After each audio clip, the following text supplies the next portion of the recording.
Hey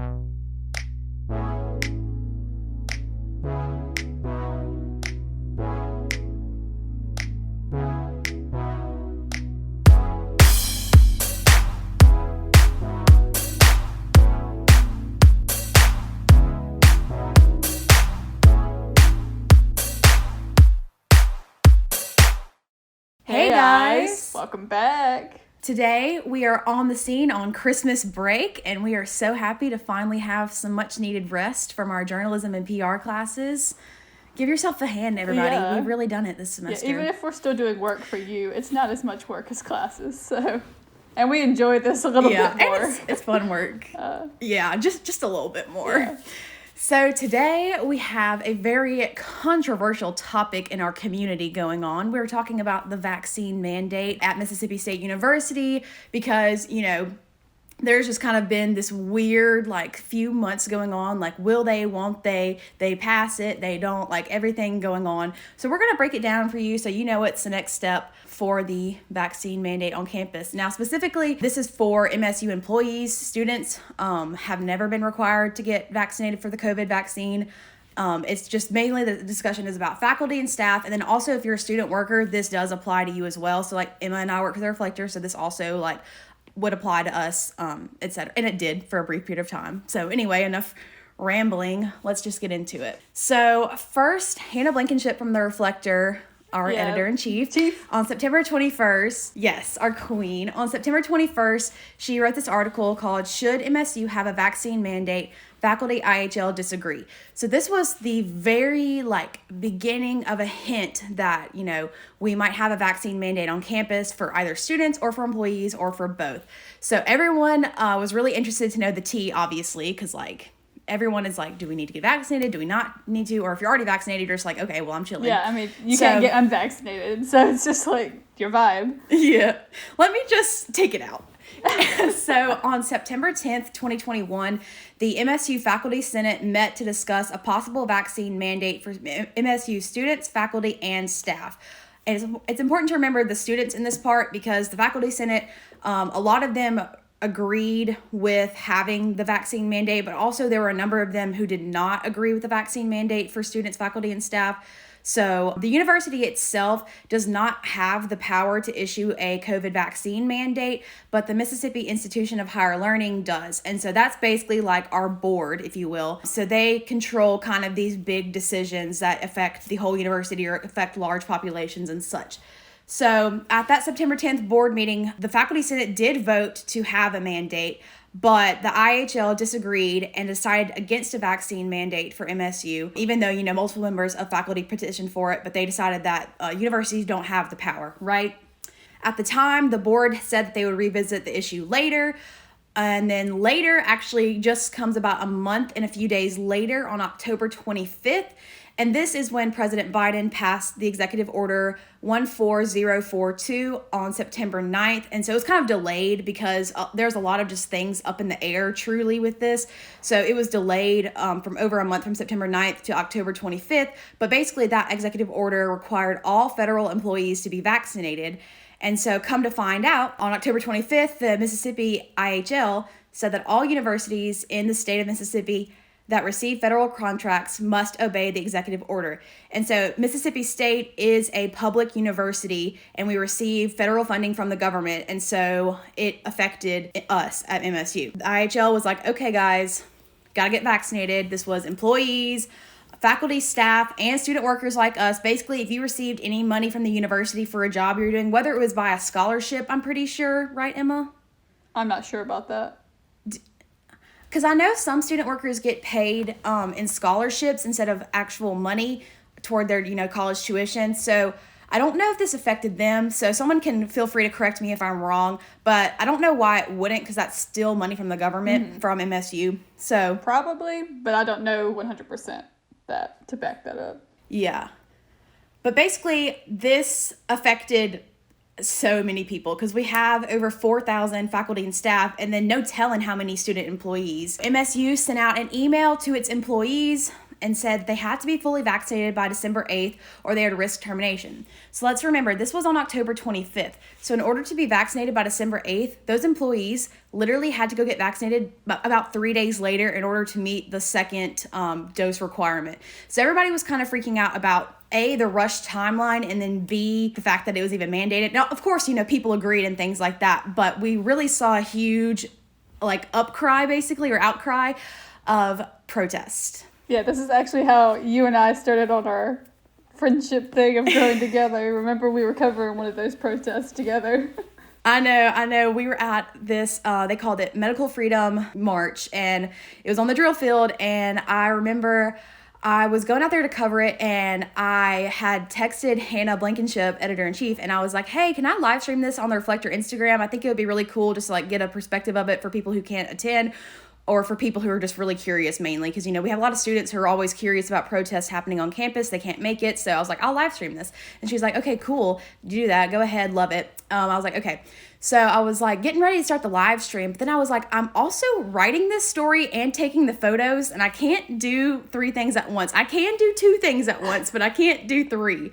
So then I called my good buddy Emma, and I said, hey, can you come help me live stream this? And she was like, of course. And she literally got there within 5 minutes. I was like, thank God. Emma is a timely queen, if you guys know. Or she's actually early. She's very early. I do like to be early. You can always count on Emma. I like to be early and waiting than late and hurrying, so. See, I'm the opposite because I'm always late and in a rush, but it's okay.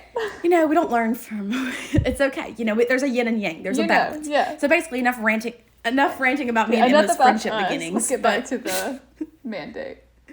We'll get back to the news.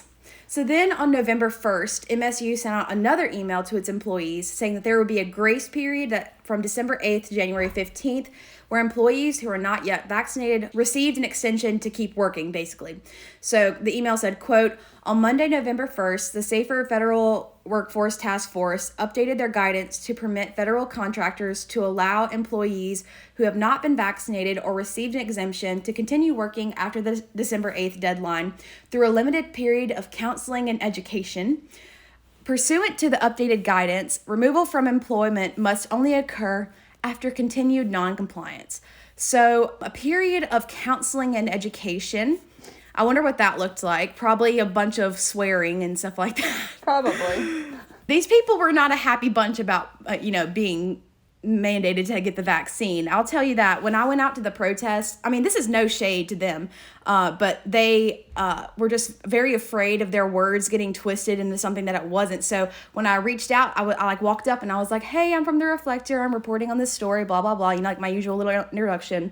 Who wants to talk to me? And, normally when I go to a protest, I've been to quite a few, somebody will talk to me or people will want to talk to me and spread their words. Even at the other vaccine mandate protests I attended in September that I recorded for the Reflector, I easily found multiple people to interview. They were all very passionate.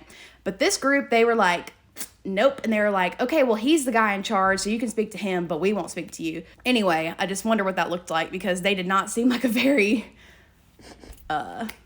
compliant group, but anyway, that's people don't like to be told no what they can and cannot do and what they have to do, so yeah, it's a natural response. Yeah, that's mainly the gist behind all of this. It's people don't want to be told what to do, and so that's kind of why all of the protests and all of the quote non-compliance is, because they just want to have control over themselves and their bodies and whatever.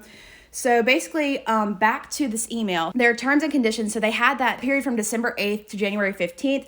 So any employee who has not been fully vaccinated or received an exemption by December 8th, so exemption would be the medical or religious exemptions, things like that. Those people will be allowed to continue working and will not be placed on administrative leave until the employee remains non-compliant on January 15th, 2022. So basically, instead of saying, hey, we're going to fire you on December 8th, they were like, you have until January 15th, and then you're going to get the boot. In nicer words, they said that, but this is our chill podcast, so yes, I'm breaking it down for the slang users. Anyway, an employee who had not been fully vaccinated, like I said, or received an exemption by January 15th will be placed on leave without pay beginning the next day on January 16th, 2022.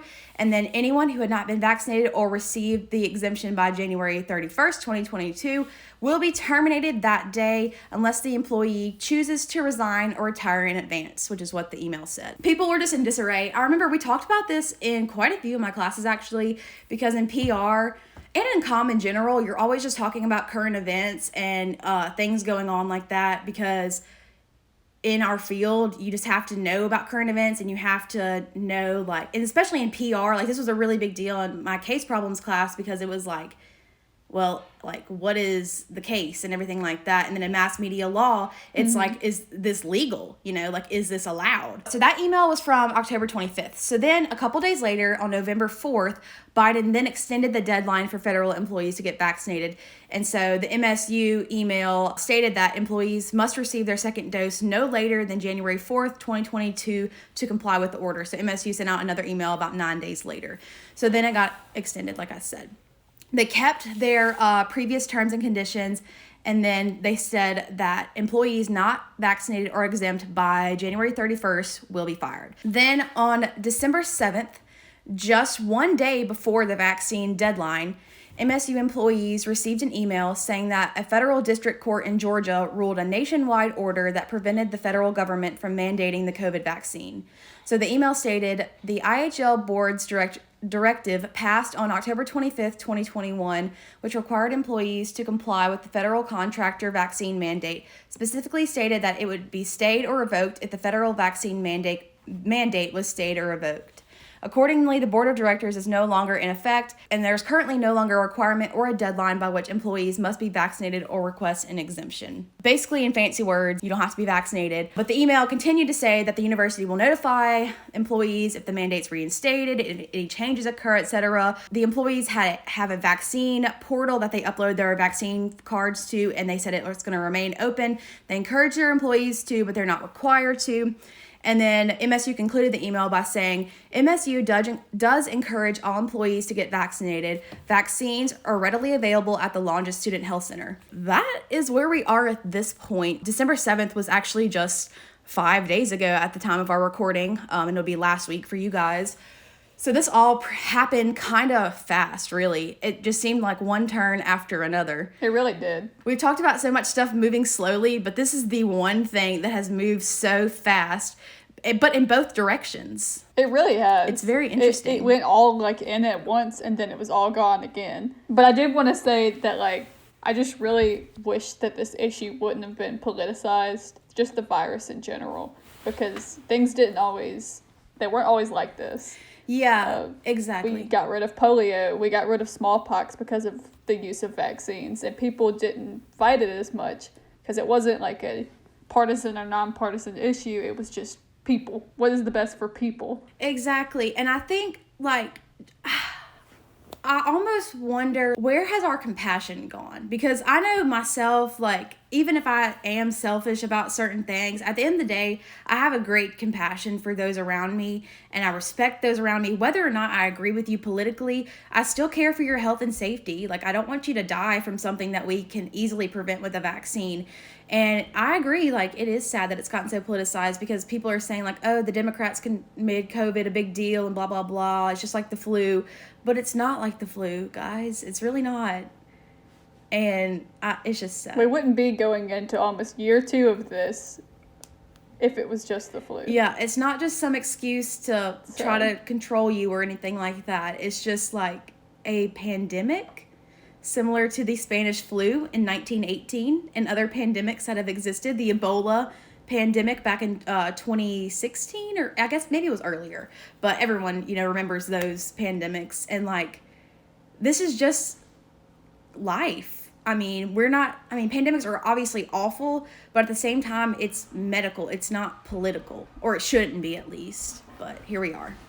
Anyway, now we're moving into the ones that got away, aka what didn't make the paper this week. Again, we're on Christmas break, so there was no paper. So I did have one story I was going to put online, but it did not make it, unfortunately. So I had one of my writers, he was going to write a story about how the Starkville Police Department, Animal Control, and Oktibbeha County Humane Society work together, because all the time on Facebook I'm on Facebook all the time, A, because like it's slightly entertaining, and B, because like news is on there, so I like to keep up. But all the time, Animal Control is posting like, oh, we just found this dog. We brought it to OCHS. You come adopt this dog, whatever. It's very cute. Very, very cute. And then OCHS is always like, thanks so much to Animal Control for working so hard to get these animals off the streets, you know. I thought it'd be a very sweet article for the holidays to promote adoption. Just kind of be like, you know, there are dogs. Like, without saying like, go adopt a dog, because like it's the news section, you can't do that. But be like, go adopt the dog. You know what I mean?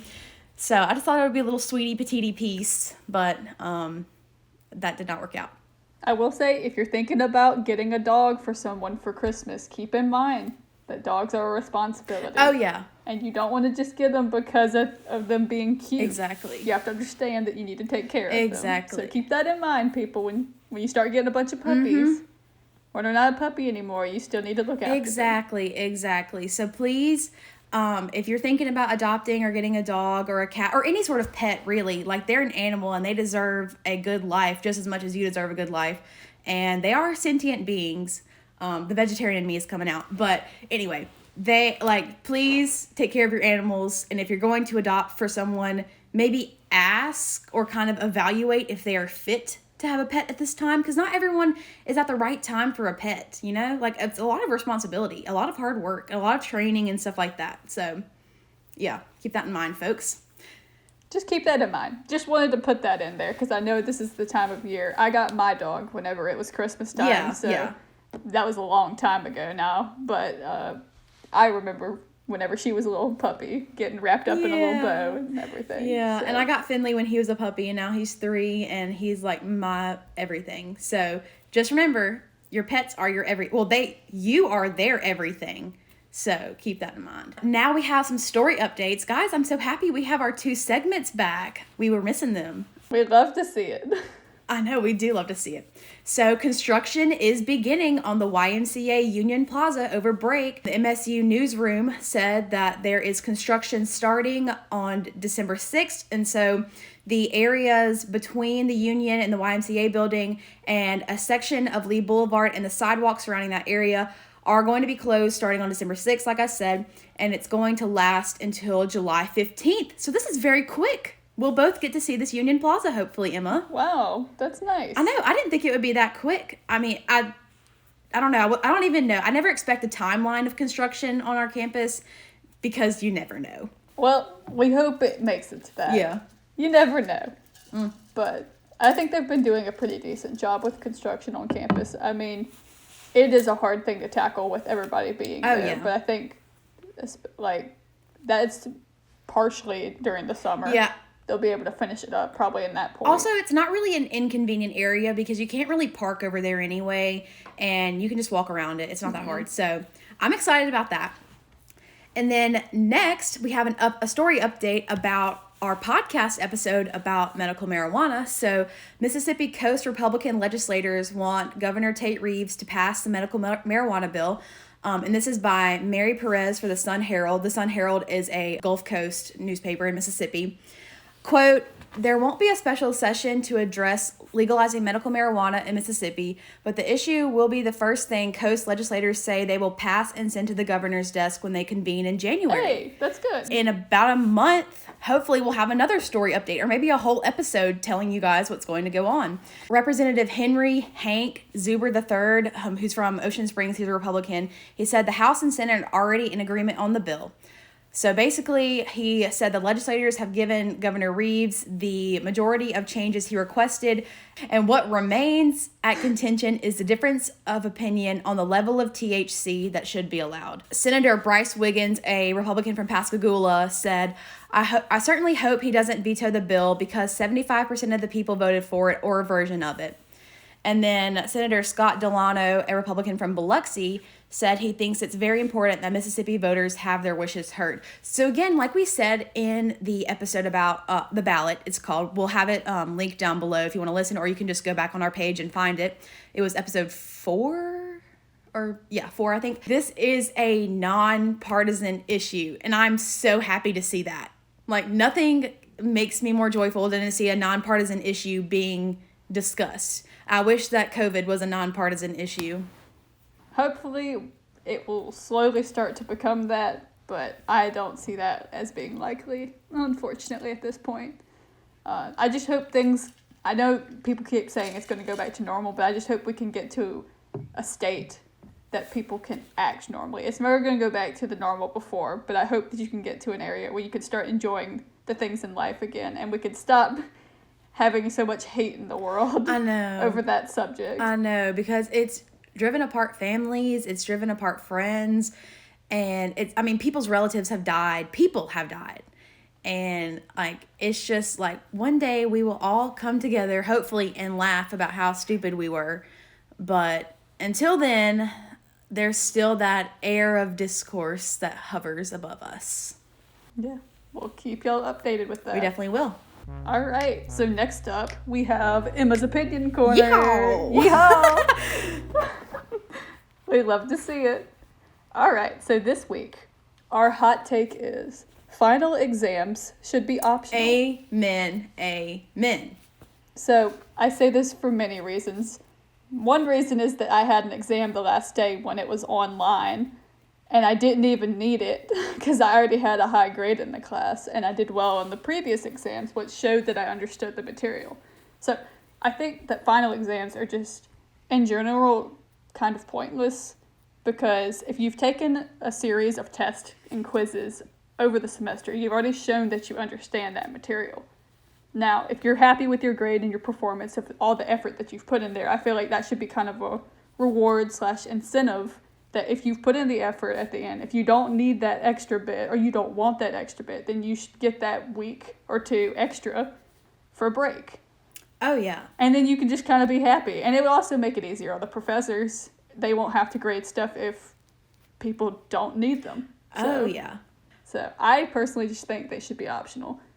And that's my tea on that. What do you think? I wholeheartedly agree.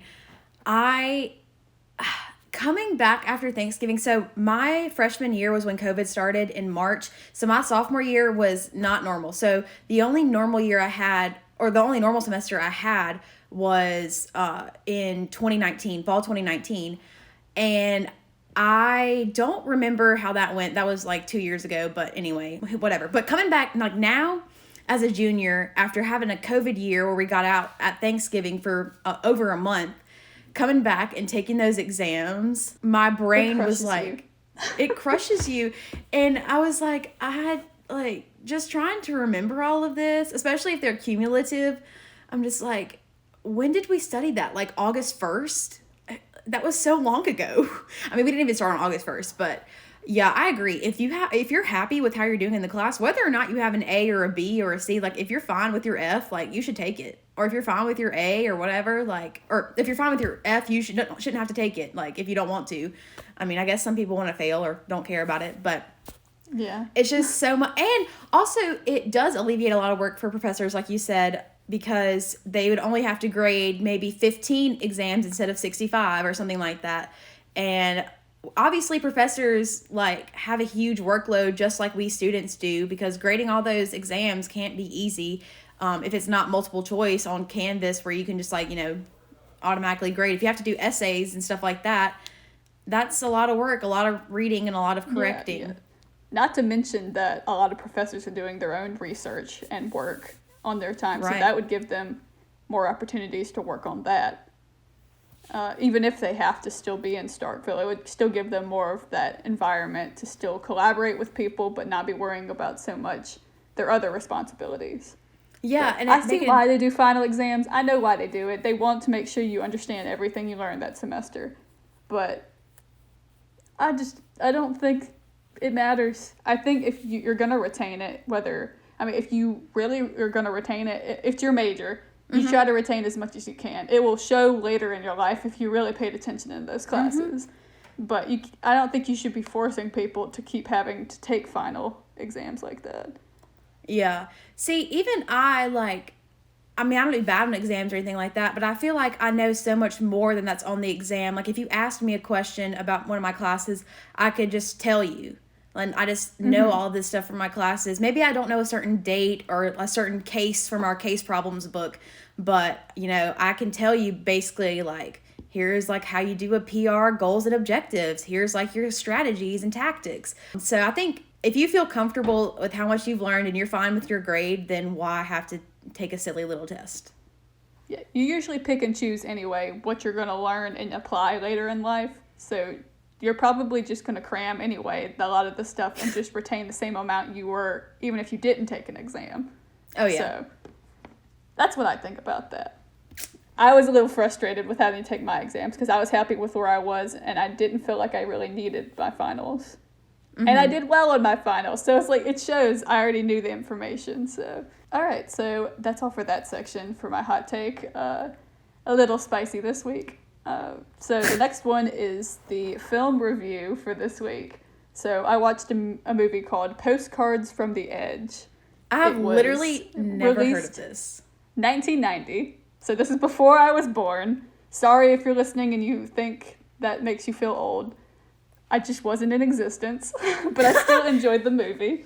It's on Hulu if you're interested in watching it. It's a semi-autobiographical novel that Carrie Fisher wrote. It's based off of that. They wrote a script for it. If you don't know who Carrie Fisher is, she's Princess Leia from Star Wars, but she's also just a chill person and very cool. Watch her interviews if you want to be entertained, or look at her old Twitter. That was also entertaining. She has a dog that looks like Finley, Heather's dog, so... I didn't know that. So this was directed by Mike Nichols. He also directed The Graduate, Who's Afraid of Virginia Woolf, Working Girl, and Catch-22. If you're interested in any of those films, you'll probably like this, because it's the same type of style as his. So the actual plot of it revolves around a Hollywood actress named Suzanne Vale. This is played by the Queen, Meryl Streep. Ooh, I love Meryl Streep. I'd love her. She's fallen down a slippery slope as a recovering addict in this thing.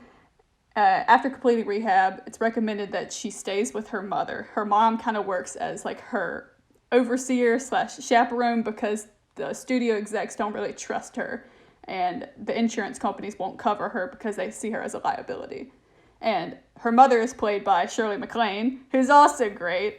Love her in Still Magnolias. Truly iconic. And she's also quite the drinker herself, the character, not Shirley MacLaine.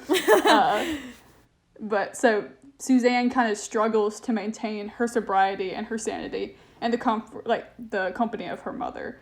They both are not the best influences on each other, but they slowly kind of learn to understand each other and recognize also they're complex people and they both have issues.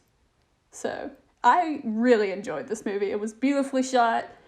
The acting was amazing. It takes place, I think it takes place in the 80s based off the hairstyles.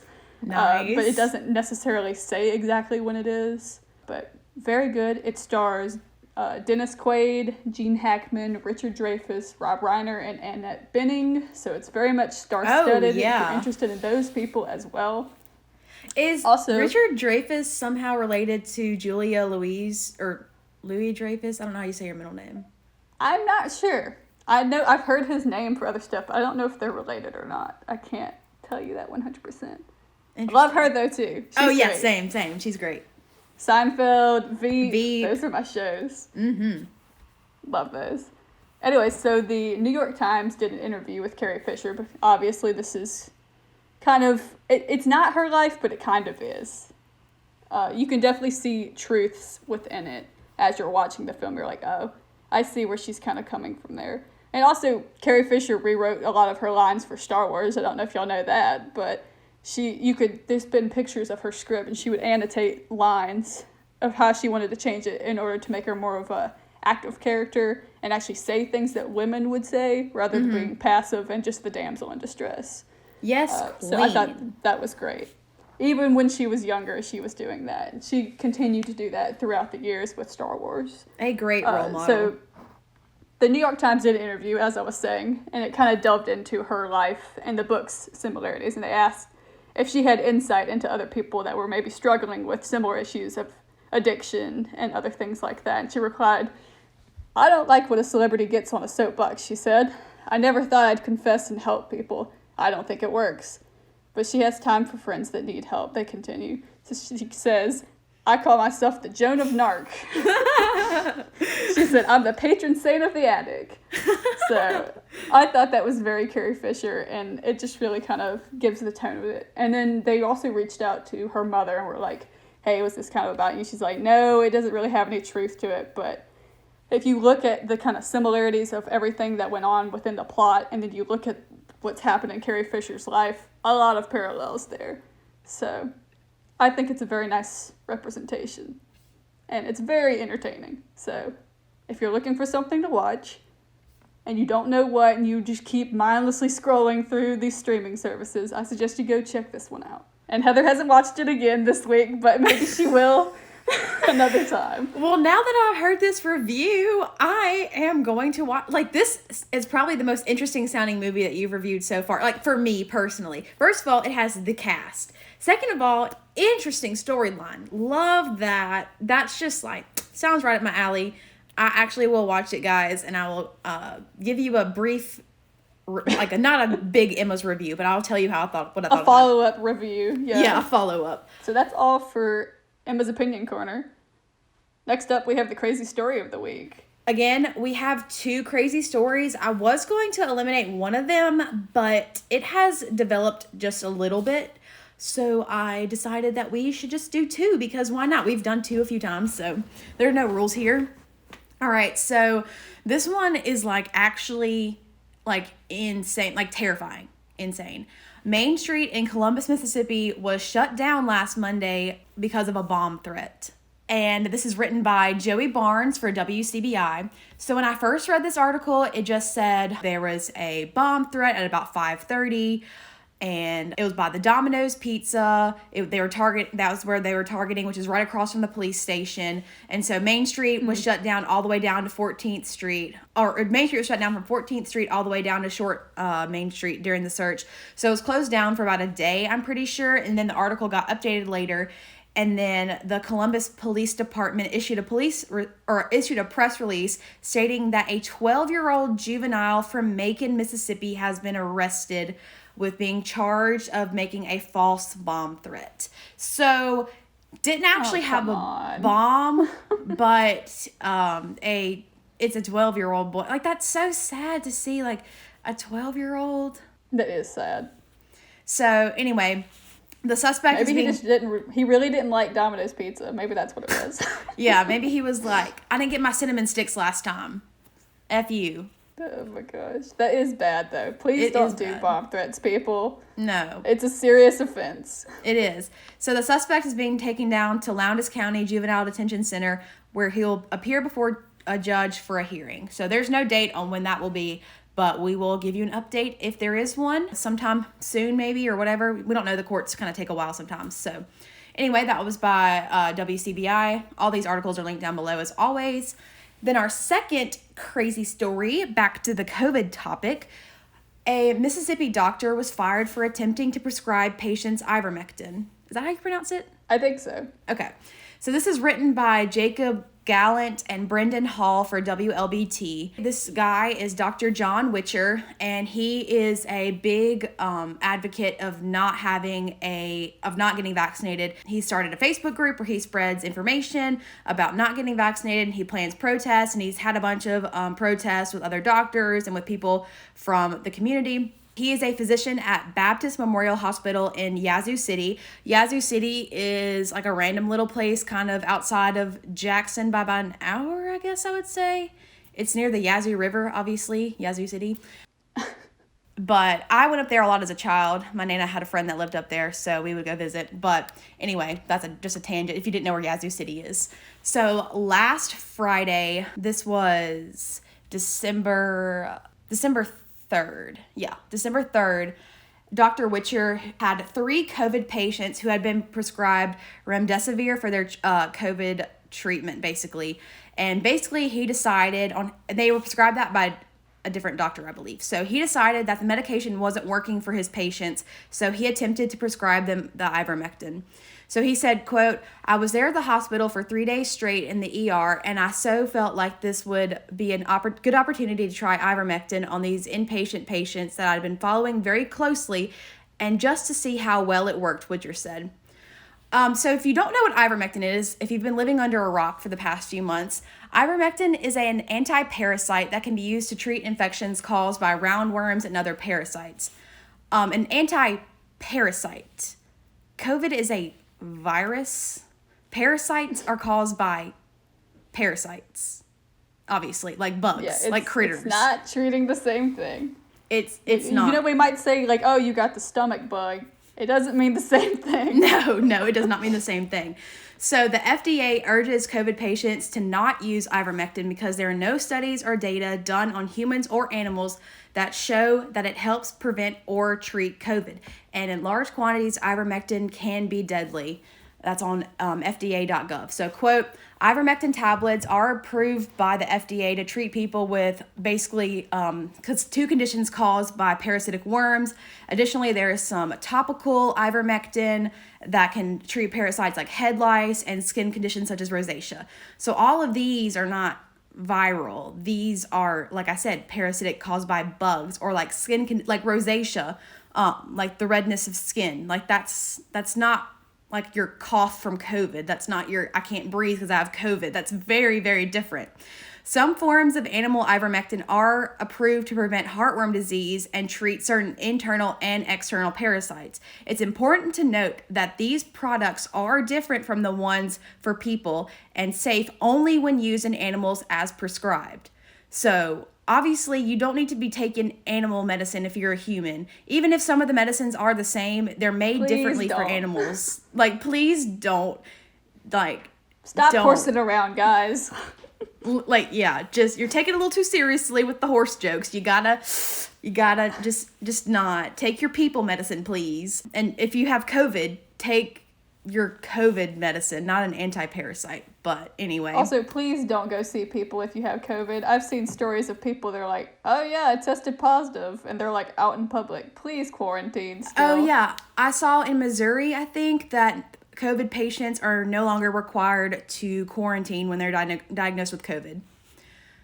So isn't that lovely? Let's go spread COVID to everyone. Why don't we? They're not required to wear a mask either because there's no mask mandate. So good. If you have COVID, quarantine. And if you have to be around people for some reason, well, don't. But like if your mom comes to bring you soup, maybe put your mask on or something. Or like have her leave it by the door. In. Yeah, please stop spreading COVID. People need to stop dying. And like, I would like for my grandparents to live and not catch COVID. Look, we're not asking you to wear a mask. We're not asking you to get vaccinated. Just please use a little bit of common sense here and have a little bit of like empathy for people and just quarantine. Please don't spread it everywhere. Exactly. If you think you have COVID, go get a COVID test. They are free in the United States. It is not hard. It's really not.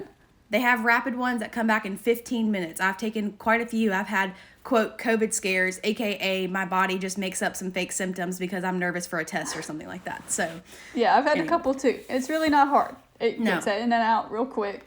It's good. They've gotten a lot better. The first time I got it, they weren't quite sure of how to work everything because they put a false positive on there. And I was like, excuse me. Oh, no. But the next time they worked it out. So they're better now. So if anybody's dealing with that, I think everybody's gotten a handle on testing. Oh, yeah. So at this point, stuff like that has been smoothed over. But like in the beginning of the pandemic, of course, like there's like, how do we even go about this? Because like, unheard of. Anyway. So back to Dr. Witcher. Sorry for another tangent, everyone. Back to Dr. Witcher. So after he attempted to prescribe ivermectin, he learned that the local hospital, Baptist Memorial, couldn't fill the prescriptions. So he turned to a local pharmacy that delivered the drug to Witcher to give to his patients. Quote, this is a quote from the article. He said before the ivermectin could be administered to the patients, he was informed that Baptist had terminated his contract. So Witcher said he hadn't ever tried to use ivermectin on any of his patients before, but he felt like they'd be good candidates to try it on. And one of his patients had dementia, and so therefore she couldn't like actually make her own conscious decisions of whether or not she could actually try ivermectin. So basically this was without her consent, this woman with dementia. So that's another red flag. Like, don't give people medicine. Don't give people like trial and error medicine if they can't give you consent for it, or stuff that's not approved by the FDA for this treatment. I mean, exactly. Like, it is just wild. He said all 3 patients had underlying morbidities. Does that mean they're about to die soon? And 1 had dementia. Oh, yeah. I think it means that they just have like things that are kind of plaguing them. Yeah. Have been going on for a while, and yeah. Yeah. So despite the memory, this is what the article says. Despite the memory issues, Witcher said the patient with dementia was alert, and Dr. Witcher said he felt he could have explained the situation to her before putting her on the new drug. This lady has dementia, and you're trying to prescribe her ivermectin for COVID? I just feel like if you go through that, it's like much sketchy stuff, it shouldn't be happening. So he said there's a first time for everything, but I wouldn't say it was experimental. There's been plenty of evidence with patients right here in Mississippi that have taken ivermectin and they've done well. Also, these patients just took it at their homes or whatever like that. Like, doctors are not allowed to prescribe it to COVID patients. So that there weren't doctors, like, you know, it's just like people at their homes. Anyway, so then Baptist basically said that they had fired him, and that the hospital follows a treatment plan for COVID that's outlined by scientists and doctors in the medical community, including the vaccine and the monoclonal antibody treatment. And they concluded their statement by saying they were grateful for their medical staff who has put their lives on the line to treat patients during the pandemic. So yeah, he was fired. He was fired. Don't know if he's going to get hired by anyone, because who would trust a doctor after he attempts to prescribe COVID patients ivermectin? Not sure. Yeah, please don't hire him. I hope nobody hires him, because no. You're supposed to try and save people's lives, not put their lives in danger. Yeah, especially these patients who already had, deadly conditions besides COVID. Like, don't make them in even worse shape. Exactly. Well, that was the end of our very hot topic episode, Emma. We really went off on our little soapbox here. We did. We hope that you guys enjoyed. Thanks for listening. We are happy to be providing you with content over Christmas break. We are. You can keep up with us on social media, though, if you want to do that, and we can still interact with you. You might not be able to come see us in person or anything, but you can follow us at On The Scene Pod on Instagram, Twitter, and Facebook. And you can also send us an email, onthescenepod@gmail.com, if you'd like to be a guest star, if you have any questions, comments, or hot takes, or if you'd like to be a sponsor for us. Hello, we got ads last week, so we appreciate our anchor sponsor. But yeah, send us an email. We'd love for y'all to come on the show if you have a specific knowledge about something. And we're, again, from The Reflector. We are the news and opinion editors, so you can follow The Reflector. We'll have their links down below. We'll also have our social media link below if you want to come follow us. I guess stay tuned for next time, and Hail State. Hail State. We'll see you next time, guys. Bye. See you guys. Bye.